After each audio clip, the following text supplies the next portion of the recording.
આગળ વાત કરીએ બનાસકાંઠામાં નર્મદાનું પાણી આપવાની માંગ સાથે કોંગ્રેસ ધરણા કરશે। આગામી 25મી અથવા 26મી તારીખે કોંગ્રેસ ધરણા યોજશે। બનાસકાંઠા જિલ્લા કોંગ્રેસ ખેડૂતોને સાથે રાખીને હવે કોંગ્રેસ દ્વારા ધરણા કરાયું છે। પ્રાંત કચેરી ખાતે ખાટલા પર બેસીને ધરણા યોજવામાં આવશે। પ્રદેશ કોંગ્રેસના નેતાઓ પણ આ ધરણામાં જોડાય તેવી શક્યતા છે। બનાસકાંઠાના કોંગ્રેસના ધારાસભ્યો પણ આ ધરણા કાર્યક્રમમાં જોડાશે।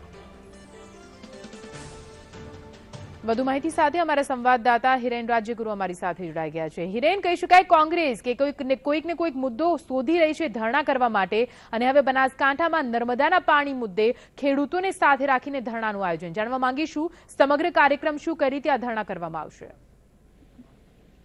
નિધિ, મગફળીને લઈને કોંગ્રેસ દ્વારા ધરણા કરવામાં આવ્યા। રાજ્યના અનેક વિસ્તારમાં હવે નર્મદાના પાણીને લઈ અને બનાસકાંઠામાં ધરણા કરવાનું આયોજન કરવામાં આવ્યું છે। મહત્વની વાત છે કે ગઈકાલે ભાભર ખાતે જે મગફળીને લઈ અને ધરણા યોજવામાં આવ્યા હતા, ત્યારે જ કેટલાક ખેડૂતોએ નર્મદાનું પાણી અપાવવાની કોંગ્રેસ પાસે માંગ કરી હતી, જેને લઈ અને સ્ટેજ પરથી જાહેરાત કરવામાં આવી હતી કે થોડા દિવસોમાં જો સરકાર નર્મદાનું પાણી બનાસકાંઠાને અને તેમાં પણ ભાભર તાલુકો છે, સુઈગામ છે, વાવ તાલુકો છે, આ તમામ વિસ્તારમાં પાણી નહીં આપે તો ધરણા યોજવામાં આવશે, જેને લઈ અને આગામી 25 કે 26મી તારીખે કોંગ્રેસ પ્રાંત કચેરી ખાતે ધરણા કરશે। આ ધરણાની અંદર કોંગ્રેસના આગેવાનો, તમામ ધારાસભ્યો હાજર રહેશે, તો પ્રદેશના નેતા એટલે કે પ્રદેશ પ્રમુખ અમિત ચાવડા અને સીએલપી લીડર પરેશ ધાનાણી પણ ઉપસ્થિત રહે તેવી શક્યતા હાલ જાણવા મળી રહી છે। બીજી તરફ ખેડૂતોને સાથે રાખી ખાટલા ઉપર બેસીને ધરણા કરવામાં આવશે। જ્યાં સુધી સરકાર નર્મદાનું પાણી બનાસકાંઠા નહીં આપે ત્યાં સુધી આ ધરણા રહેશે તેવું